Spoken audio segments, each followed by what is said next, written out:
besoin, en fait, ça va être l'outil mathématique.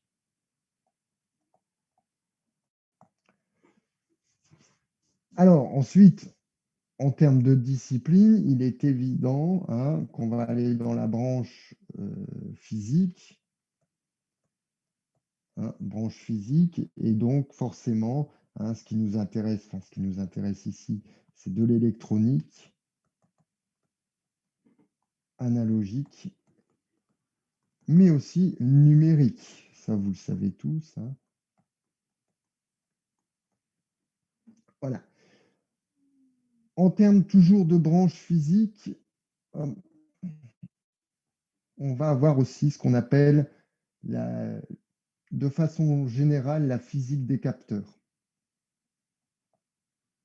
Alors effectivement, ça peut être un capteur de température, celui qu'on va avoir, hein, le projet il est basé là-dessus, hein, ce qu'on va voir. Mais ça peut aussi être des accéléromètres, des capteurs de vitesse de rotation sur des moteurs, des choses comme ça. Donc, quand je parle physique des capteurs, en fait, ça rejoint en fait tout ce qui est déjà entrée-sortie dans un système. Hein, c'est la gestion des entrées et des sorties dans un système.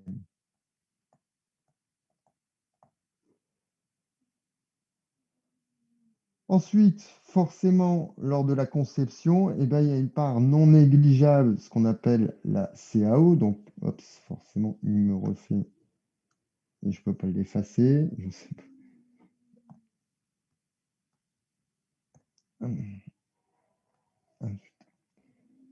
C'est les outils qui vont permettre de concevoir les produits, donc conception assistée par ordinateur.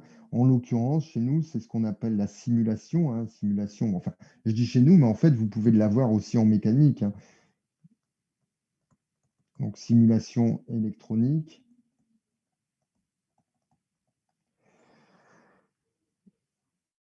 La saisie de schéma hein, et la conception même du PCB.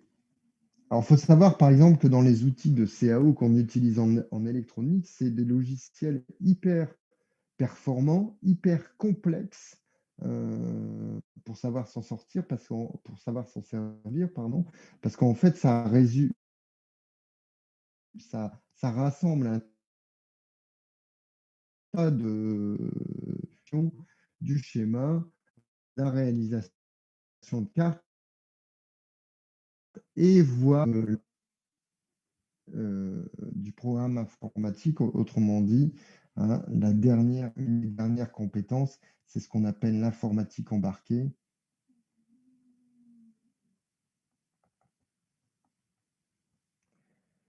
Donc c'est de la programmation, hein, oui, parce que effectivement, à l'heure actuelle, enfin depuis un bon nombre d'années, hein, depuis un bon nombre d'années, j'arrive plus à diminuer, voilà. Depuis un bon nombre d'années, en fait, je veux dire, les électroniciens, être électronicien et faire que de l'électronique, ça n'existe plus. C'est une compétence, non, ici j'insiste fortement, et éventuellement, mais très rarement, hein, de l'assembleur. Alors, assembleur, c'est ce qu'il y a de plus proche de la partie hardware, ce qu'on appelle. Et c'est des compétences. Par exemple, quand vous installez, je sais pas, vous changez votre carte. Un exemple pour l'ensemble, pour ceux qui ne s'y connaissent pas.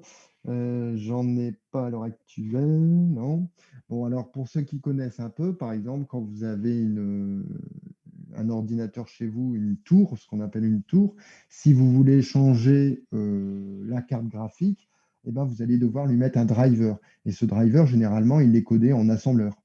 Tout simplement parce que c'est le code qui va exécuter, enfin, qui va être le plus proche des composants électroniques et donc le plus rapide en soi. Parce que ce qui est évident, c'est que quand vous codez en C, forcément, c'est une couche en plus. D'accord? Et d'ailleurs, derrière, on va venir compiler et ainsi de suite. Je ne vais pas vous rappeler toutes les différentes opérations pour arriver à ce qu'on appelle, hein, en fait, ici, c'est ce qu'on appelle le code machine, tout simplement. Voilà. Donc, une gestion de projet, j'ai oublié de faire le lien. Oh, pardon, une gestion, là aussi, c'est dans l'autre sens, pardon. Une gestion de projet pour, en fait, pour la carte électronique, quand on développe une carte électronique, hein, donc en fait, vous voyez un peu les disciplines que ça peut rassembler. Et j'en ai oublié une qui est très importante, hein, c'est l'anglais. L'anglais, pourquoi? Bah, parce qu'en fait, tout ce qui est datasheet, hein, ce qu'on appelle les datasheets,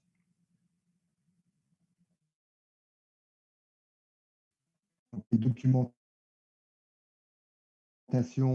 sont tous databook. Si c'est un recueil, c'est un databook. Voilà.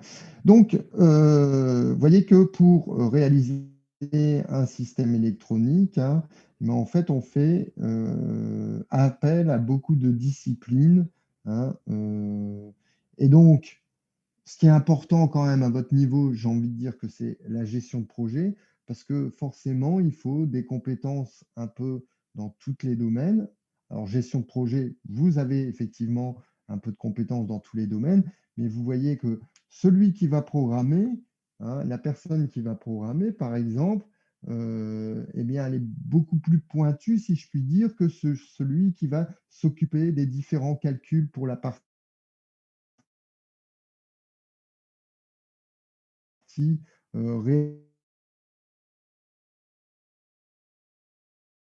réalisation de schémas et des choses comme ça. Voilà. Donc ça, c'est un petit aperçu. Alors, si on s'intéresse maintenant un peu plus en détail au développement d'un produit dans d'autres disciplines, hein, on peut retrouver la même chose, hein. Alors, quand on conçoit un produit, donc le cycle de développement,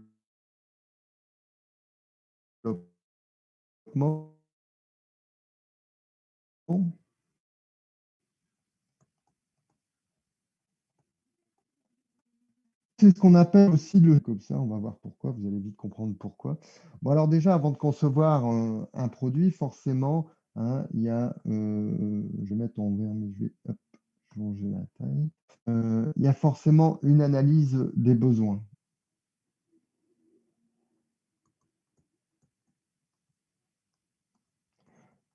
Donc, cette analyse des besoins, en fait, généralement, hein, ça, c'est le client. Ça, c'est du côté client. Donc, par rapport à cette analyse, où vous intervenez, vous, c'est suite à cette analyse, vous allez intervenir pour faire ce qu'on appelle la création du cahier des charges.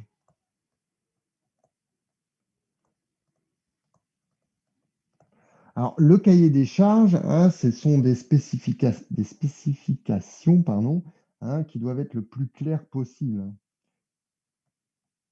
et non d'une éventuelle hypothétique solution qu'on pourrait éventuellement réaliser. Alors, je dis parce que j'ai eu le cas récemment avec vos collègues de troisième année où ils sont en projet ouvert en ce moment avec des industriels et j'ai eu des cahiers des charges où on ne me donnait pas clairement les objectifs à atteindre, aussi bien en termes de résultats finaux que les spécifications techniques. Et en fait, tout simplement, j'avais des phrases, par exemple, peut-être qu'on pourrait mettre ceci ou cela. Non, le cahier des charges, il doit être défini, hein, c'est quelque chose qui est réfléchi, qui doit être défini, donc en concertation, aussi bien avec le client et les différentes personnes qui interviennent dans ce projet pour concevoir un produit suite aux besoins et donc avec certaines contraintes, certaines exigences, mais dedans, ça doit être clair et net. C'est là-dessus que va reposer en fait tout le déroulement, je veux dire, de votre réalisation en fait. Donc une fois qu'on a réalisé le cahier des charges avec des consignes bien précises, hein, donc ça peut être les dimensions, les normes, le prix et ainsi de suite, on va faire ce qu'on appelle en électronique une conception fonctionnelle.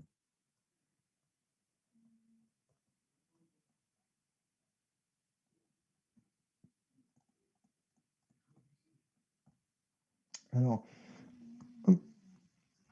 une conception fonctionnelle, alors en fait, on l'appelle aussi, on verra, parce qu'on c'est ce qu'on appelle le bloc diagramme en anglais, ou schéma bloc en français, bloc diagramme.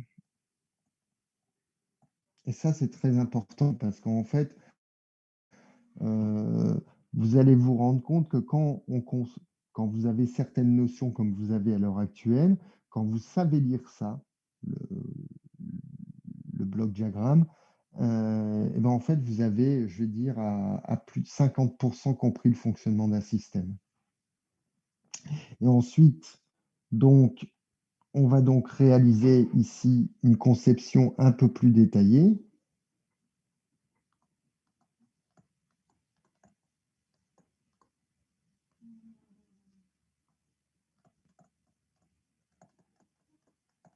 En fait, c'est le schéma électrique, ce que vous commencez à connaître, hein.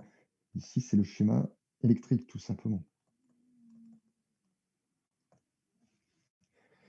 Pour en arriver,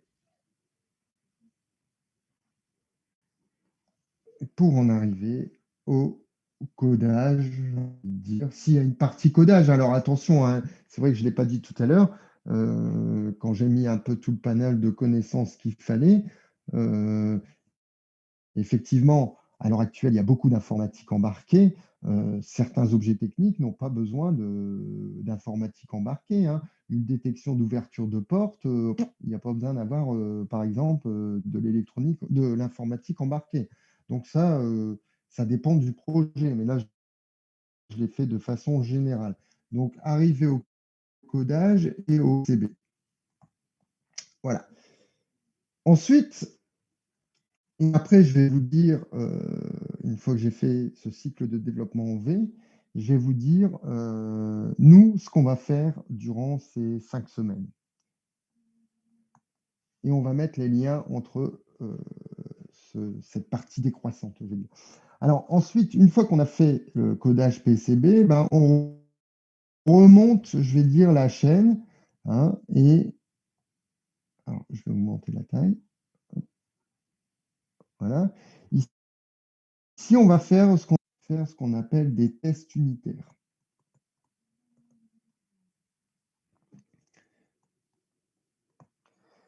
Et donc, on va valider chaque test. Alors, ça veut dire quoi?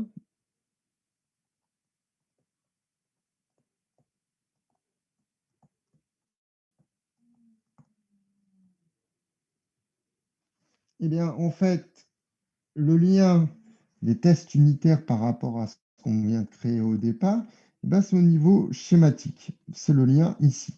Tout simplement, on va reprendre, donc à l'aide de notre PCB une fois créé, bien sûr, on va tester chaque partie électrique de notre conception. D'accord? Ensuite,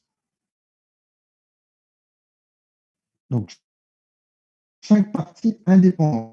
En gros, par inverseur, eh ben, on va tester seulement la partie. S'il y a un problème, on regarde où est le problème et forcément on agit, hein, mais on va tester chaque partie de façon indépendante. Ensuite, on va tester l'intégrité. Oups. Ah, ça,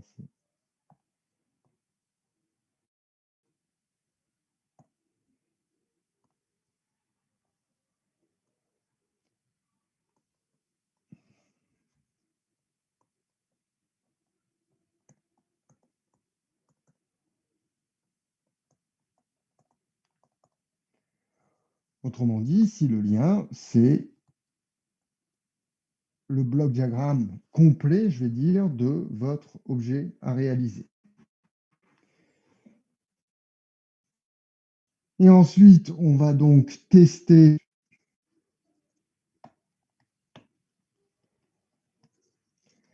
l'intégralité pour voir si, enfin pardon, pas l'intégralité, on va donc faire des tests de validation pour voir si cela répond bien cette fois-ci à notre cahier des charges. Et ensuite, après, hein, si on se place dans le domaine de l'industrie, hein, je vais terminer. Forcément, s'il y a un client, il y a une recette. Et donc ça, c'est le lien ici. Voilà. Alors, donc la recette, forcément, elle s'effectue avec le client. Alors, nous, où on se place là-dedans? Enfin, qu'est-ce qu'on va faire durant ces 5 semaines, le lundi après-midi? Eh ben, on va certainement pas, ce que je vous disais tout à l'heure, malheureusement, hein, faire la partie PCB parce qu'il nous manque du temps. C'est impossible. Alors, ce que je vous propose, moi, c'est qu'en fait, j'ai déjà réalisé une- un objet technique. Eh bien, on va réaliser toute cette partie-là. Enfin, réaliser. On va s'occuper de cette partie-là. C'est-à-dire qu'on va voir, on va analyser dans un premier temps le schéma fonctionnel ou le bloc diagramme, comme on dit en anglais.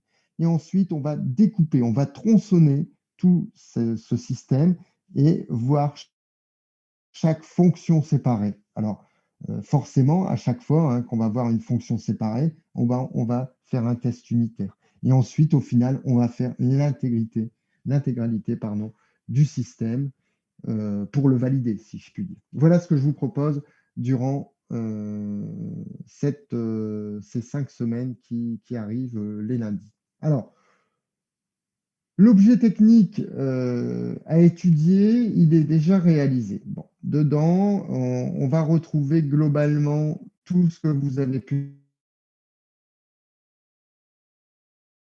voir depuis l'IM. Il y a des choses que vous n'avez pas vues. On va parler d'un domaine très important, très utilisé, c'est la conversion analogique. Alors, je vais vous le donner en français et en anglais, analogique numérique.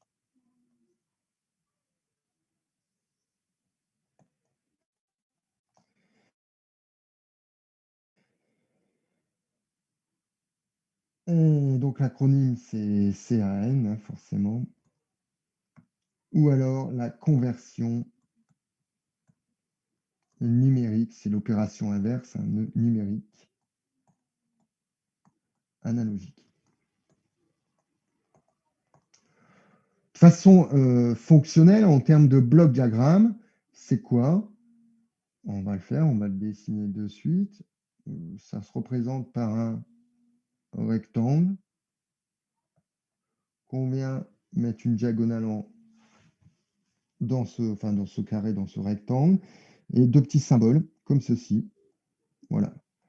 Ça, c'est le symbole qui représente la partie numérique.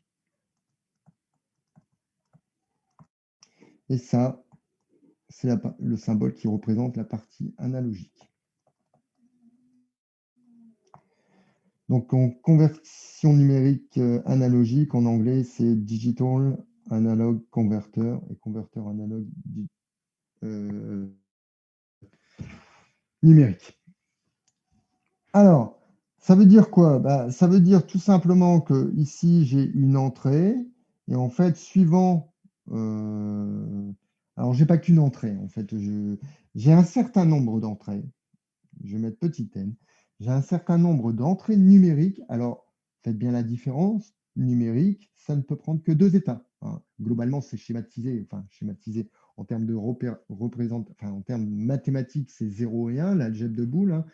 On sait très bien que ces 0 et 1, en fait, physiquement, représentent deux niveaux de tension différents, hein, 0 volts ou une tension forte, 5 volts, ça peut être 3 volts, ça dépend comment on le définit. Alors, il y a des standards, mais on y reviendra. Pour l'instant, on fait ça de façon générale. Donc, un certain nombre d'entrées numériques et suivant, ici, comme j'ai un certain nombre d'entrées numériques, autrement dit, j'ai un nombre binaire. Eh bien, suivant ce nombre binaire que j'ai en entrée, je vais donc ici avoir une tension de sortie, Vs, qui va être fonction du nombre binaire. L'opération inverse, donc injecter un signal analogique en entrée, là je peux dire un signal, donc une tension VE, et de ressortir. Alors, on va le schématiser comme ceci. C'est ce que j'aurais dû faire. Un plus gros, c'est ce qu'on appelle un bus quand c'est dessiné comme ceci. De ressortir la valeur de cette tension d'entrée en une valeur numérique en sortie. Voilà les opérations que vous allez découvrir durant ce module électif. Ça, c'est les grandes opérations. Vous savez par exemple que si je prends un lecteur CD, par exemple, alors vous allez me dire, maintenant tout est sur Internet. Ça n'empêche que votre musique qui est sur Internet, il y a un moment, elle ressort bien analogique, de façon analogique, je vais dire dans vos oreilles ou sur vos enceintes chez vous. D'accord? Là, en fait, tout simplement, le signal, votre titre musical, ici, je vais dire votre chanson, elle est codée de façon numérique et il y a un moment donné, vous avez ici une opération de conversion numérique analogique, en gros, pour dire de pouvoir l'écouter sur un haut-parleur, enfin ce que vous voulez, après on adapte comme on veut. Voilà. Donc ça, un exemple, par exemple, concernant la conversion numérique analogique. Concernant la l'opération inverse, c'est-à-dire analogique numérique, je vais prendre le plus simple, hein. Si on prend la température, il faut savoir que c'est quelque chose qui va varier effectivement dans le temps. C'est un signal analogique et on va donc sortir ici, en sortie du système, une valeur qui va correspondre à la température à un instant donné. Voilà. Donc ça, c'est des opérations qu'on retrouve, je vais dire, partout, partout. Si vous prenez votre smartphone, par exemple, si vous prenez votre smartphone, ce qui vous permet de compter vos pas, par exemple, euh, c'est quoi? À l'intérieur, vous avez un composant. Alors, je vais essayer de le dessiner. Un composant. Alors, je vais en dessiner qu'une partie. Voilà. Hop, je vais en faire deux. Alors, Monsieur Tommy serait là. Il est un peu plus spécialiste pour moi pour les capteurs comme cela. C'est ce qu'on appelle des capteurs MEMS, hein. Alors, je représentais quoi? Je représente silicium à l'intérieur et on forme deux peignes. Alors, attention, hein, c'est à l'échelle du nanomètre, d'accord? Et en fait, ce qu'on va faire, c'est que quand vous marchez, forcément, vous soumettez une vibration à une déformation mécanique de ce peigne. Et donc, en gros, on vient mesurer cette déformation. Donc, c'est une valeur ici qui va être typiquement analogique. Cette déformation mécanique, d'accord? Et donc, forcément, ça, on va venir derrière le numériser, ce qu'on appelle. Voilà. Voici quelques exemples sur la conversion numérique analogique. Alors, il y en a bien d'autres. Alors, voilà un peu, je vais dire, bon déjà, hop, je vais revenir un peu là-dessus, hein, j'insiste bien. Alors j'insiste bien aussi sur cette notion de cahier des charges parce que l'année prochaine, c'est une chose que vous allez vous servir dans les projets ouverts et effectivement, je ne sais pas s'ils ont un cours en L3 là-bas, il me semble que oui. Mais ça doit être vraiment précis quand vous réalisez quelque chose, hein. Il faut que ce soit le plus précis. Par rapport à ce cahier des charges, on en fait une consigne. Alors, enfin, je l'ai mis en ligne. On y reviendra, hein, rassurez-vous. J'essaie de voyager dans mes différentes fenêtres. Hop. Alors, vous pouvez l'ouvrir, c'est sous MLS, c'est, je l'ai appelé, je ne sais plus, bloc diagramme à la fin. Je vais essayer de vous le partager. Je vais arrêter ce partage-là. Ah, je peux peut-être en partager deux, visiblement. Voilà. Je ne sais pas si ça marche. Voilà. En fait, vous l'avez sous MS. Alors, À l'intérieur de... Vous voyez, je pense? Ah, j'ai des Oui, oui, on messages. voit. Bon. Alors, à l'intérieur, vous voyez, on explique réellement les différentes opérations, en fait. Et là-dedans, là-dedans, par exemple, en fait, il y a des choses que vous connaissez parfaitement. Amplification, vous savez ce que c'est qu'une amplification. Montage, enfin, comparateur, vous savez très bien ce que c'est qu'un comparateur. Compteur, vous savez. Alors, effectivement, il y a, je ne peux pas écrire dessus, il y a des notions comme buffer, multiplexage analogique, réseau R2R, que vous ne connaissez pas, mais qu'on va découvrir. On aura l'occasion de revenir là-dessus. Alors, justement, par rapport à ces notions qu'on va découvrir, on a besoin de certaines connaissances un peu plus poussées dans les circuits électronique numérique et notamment la terminologie. Donc, on va passer là-dessus. Y a-t-il des questions? Je vais arrêter le partage. Hop, arrêter. Voilà. Y a-t-il des Pas pour questions? moi. Alors, PCB, c'est effectivement, je lis les messages, hein, c'est Print Circuit Board. Ok, bon, ben voilà, il n'y a que ça. J'ai oublié de noter quelque chose dans, alors, pour ceux que ça intéresse, l'analyse en V, cycle de développement, je peux le refaire au propre, j'ai pas eu l'occasion, c'est toujours sur un brouillon et je le mettrai en ligne. Je sais pas si ça vous intéresse. Euh, une chose aussi, parce que ça on le trouve, alors maintenant en plus on aime bien tout ce qui est un peu anglais. Ah oui, je partage plus là, c'est vrai. Attendez, je reviens. Hop, j'essaie de repartager. Hop, partager. C'est celui-ci. Partager. Cette partie ici, cette partie ici, c'est ce qu'on appelle en anglais le SAD. On va le retrouver sous ce terme-là. SADT, pardon.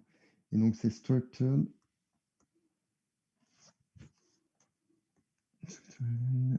Analysis, analysis, analysis, pardon, and Design Technique. Voilà. Si vous voyez un jour ce terme-là, je vous le mets quand même. C'est ce qu'on appelle le SAD. Alors, je vous répète, hein, cette partie-là, effectivement, ce cycle en V, alors je ne suis pas mécano, mais ni, enfin si, en info, ça va, mais je veux dire, vous allez retrouver exactement le même cycle de développement, pratiquement, alors qui va être nommé différemment, mais en mécanique. En mécanique, on travaille aussi avec une conception fonctionnelle, hein, des blocs diagrammes, enfin, des schémas blocs aussi, ça on peut dire, et ensuite une partie plus poussée. Alors, je ne vais pas rentrer là-dedans parce que ce n'est pas mon domaine, et forcément, on va découper ça, on va venir tester chaque partie et ensuite l'intégrité et le tout par rapport au cahier des charges.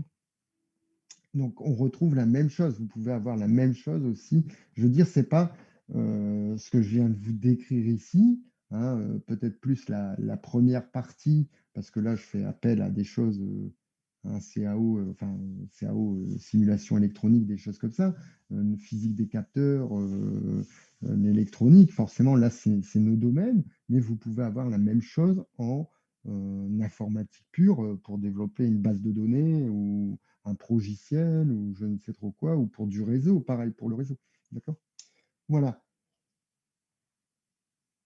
Des questions? Oui, excusez-moi, vous m'entendez? Oui. Vous m'entendez? Attends. Louis Armand. Oui, bonjour Louis. Mais du coup, on avait vu avec VCC et moins VCC qui alterne, ça peut pas faire un convertisseur numérique? Bah justement, je vais peut-être vous poser la dernière question parce que j'aime bien poser des questions. Comment pourrait-on faire? Et j'attends des réponses.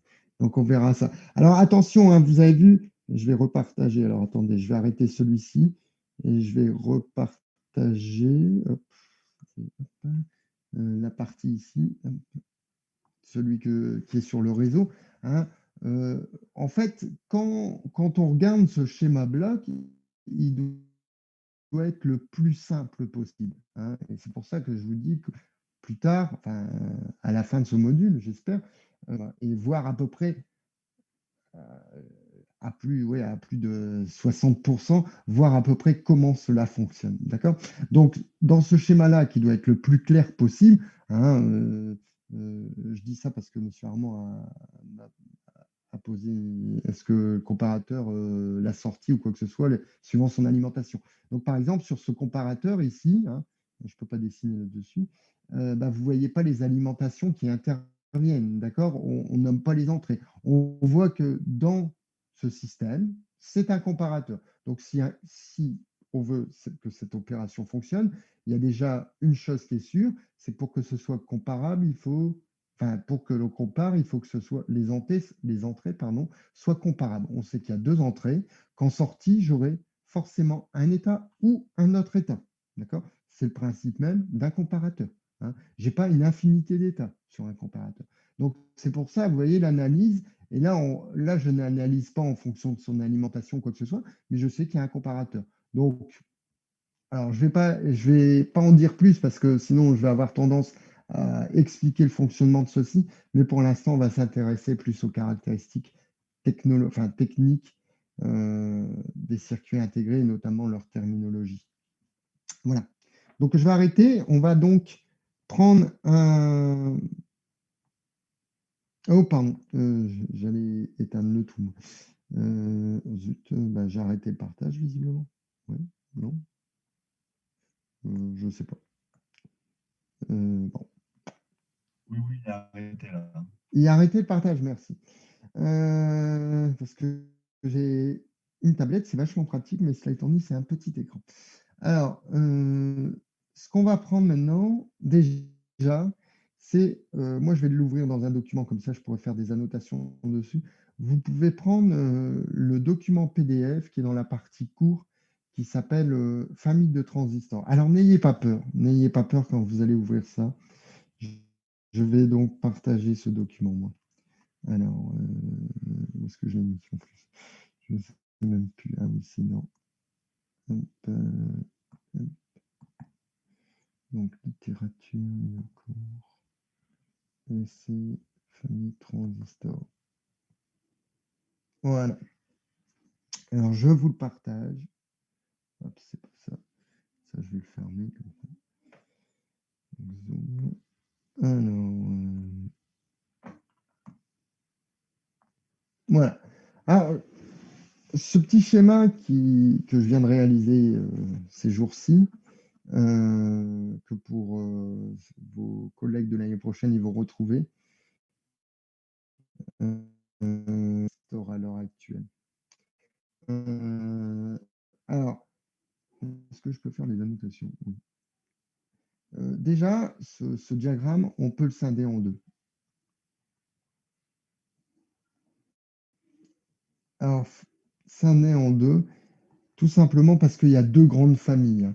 Vous avez les transistors bipolaires, c'est celui que vous avez vu en TD, enfin en cours, elle est 301 et en TD. Et vous avez une famille qui s'appelle la famille des transistors FET. Alors, je tiens tout de suite à vous rassurer, n'ayez pas peur, je ne vais pas refaire de la physique de semi-conducteurs là-dessus, ça n'a aucun intérêt dans ce cours, mais c'est pour une culture, pour votre culture. Alors, ce qu'il faut savoir à l'heure actuelle, c'est qu'on utilise plus la famille de transistors FET. Alors déjà, deux grandes familles, il y en a une que vous connaissez, en fait, c'est une commande des transistors bipolaires. Hein, vous reconnaissez leur symbole, PNP, NPN. Ici, c'est une commande en courant. C'est ce que vous avez pu voir dernièrement. Alors que ici, les autres transistors, en fait, c'est une commande en tension. Ça, c'est impératif à savoir. Alors, qu'est-ce qu'on utilise à l'heure actuelle? Qu'est-ce qu'on n'utilise plus, j'ai envie de dire? Eh bien, la famille que vous avez vue, c'est pour ça que l'année prochaine, ça va changer aussi. Celle-ci, en fait, on ne l'utilise pratiquement plus. On l'utilise encore. Attention, il y a des domaines d'application où on ne peut pas faire sont les transistors PNP ou NPN, ceux que vous avez vus. Après, si on regarde la famille qui se décline en différentes familles, la famille des transistors à effet de champ, alors elle est à la fin du module LE301 et avec le confinement, tout ça, on n'a pas pu le voir. Et puis en plus, j'ai eu quelques petits soucis de santé. Bref. Euh, Théoriquement, là-dedans, hein, celle qui est dans le cours, d'ailleurs, LE301 de Monsieur Ardouin, qui m'a prêté son cours, hein, je vous rappelle, il vous fait voir un peu ce transistor ici. Là. Bah ça, on ne l'utilise plus. Celui-ci, on ne l'utilise plus. Globalement, ce qu'il faut savoir, c'est que vos circuits électroniques que vous avez dans votre smartphone sont composés de transistors, donc MOSFET, hein, ou appauvrissement, canal N et canal P, bah, vous avez un peu la même chose ici, c'est-à-dire qu'il y en a un, il fonctionne en positif et un en négatif, c'est ce qui est noté concernant le bipolaire. Mais dans vos circuits numériques, vos circuits logiques, ce qu'on appelle votre microprocesseur, bah, c'est ça, c'est du transistor, tout simplement MOSFET. Et ça, à l'heure actuelle, au niveau mondial, c'est 95% de la production des transistors, tout simplement. D'accord? Il nous reste quand même du transistor bipolaire. Alors, celui-ci, on s'en sert encore beaucoup dans ce qui est hyperfréquence, et notamment dans le domaine de l'amplification. Donc, un peu ce que vous avez vu, mais dans les hyperfréquences, ce qu'on appelle. D'accord? Donc, on l'utilise encore, mais de moins en moins. Après, il y a une petite famille qui est ici, les transistors IGBT, pardon. C'est un mélange des transistors FET et un mélange des transistors bipolaires que vous avez vus. En gros, je vais reprendre le symbole pour vous faire pour que vous compreniez rapidement comment il fonctionne. Hop, comme ceci. Je vais reprendre son symbole en plus grand. Bah, on retrouve effectivement, c'est un mélange des deux. Donc ici, on retrouve une partie, je vais dire, bipolar transistor, hein, pour transistor bipolaire, pardon. Alors, transistor, généralement, je le note Théo. Donc, on retrouve ça. Par contre, ici, ce symbole, en fait, il me dit tout simplement que, comme l'acronyme d'ailleurs, que c'est une grille isolée. Bah, tout simplement, ici, entre la base et les jonctions, les différentes jonctions, on a mis ici un substrat, enfin, on a déposé du SiO2 qui est fortement résistant. Et voilà comment on a amélioré rapidement ce transistor. Alors, ça me permet de quoi, ce transistor? Eh bien, ce transistor, il va me permettre tout simplement de faire passer de forts courants avec de grandes tensions. Donc, j'en parle rapidement, mais ce n'est pas trop notre domaine parce que nous, on est plutôt dans les milliampères et les quelques volts de forte tension. Alors, quand je dis des forts courants ou de forte tension, pour vous donner un exemple,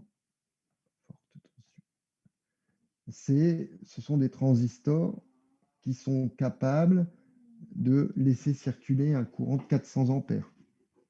Donc, on est loin de nos quelques milliampères pour polariser notre transistor. D'accord? Donc, ça, c'est une famille très particulière. D'ailleurs, c'est généralement ce genre de transistors, pour pouvoir dissiper, ils sont mis sur des barres d'aluminium, des choses comme ça. Donc, c'est vraiment pas notre domaine.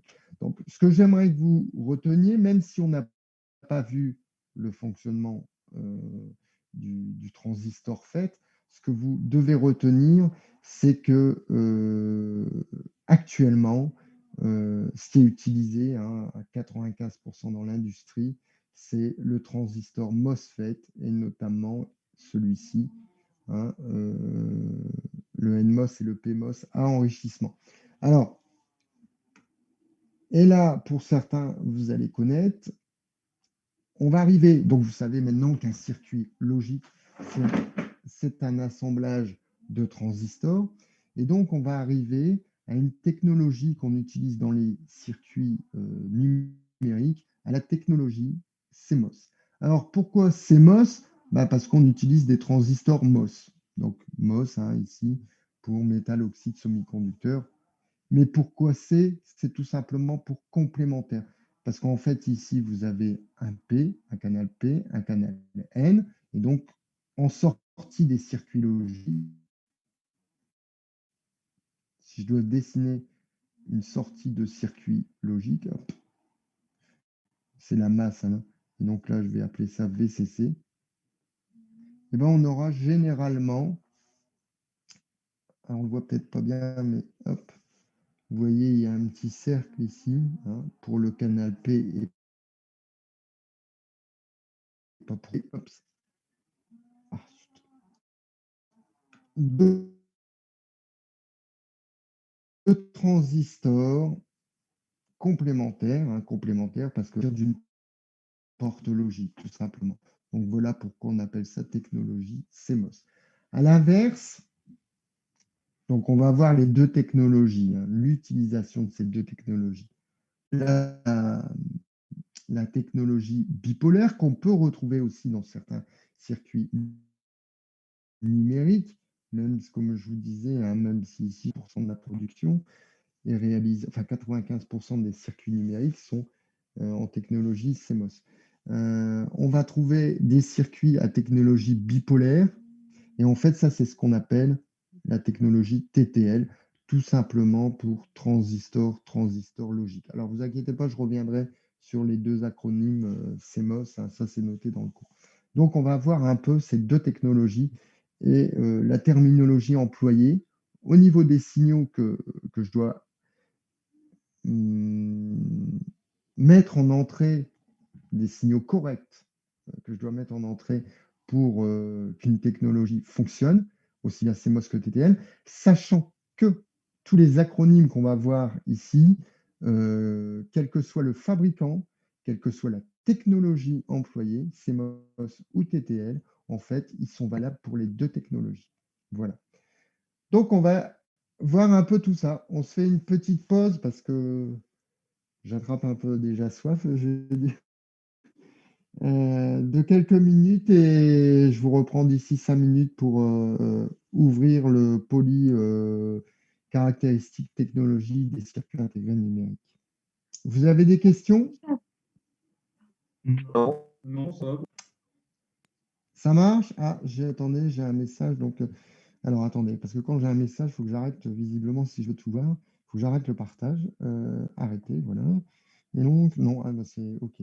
Bon, j'espère que ça. Non, non, c'est pas grave.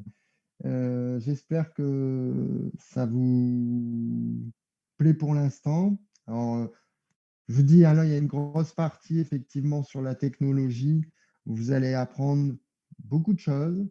Je ne vous demande pas de tout retenir, mais je vais dire l'essentiel. Essayez de retenir l'essentiel. Donc, on se dit dans quelques minutes. Merci.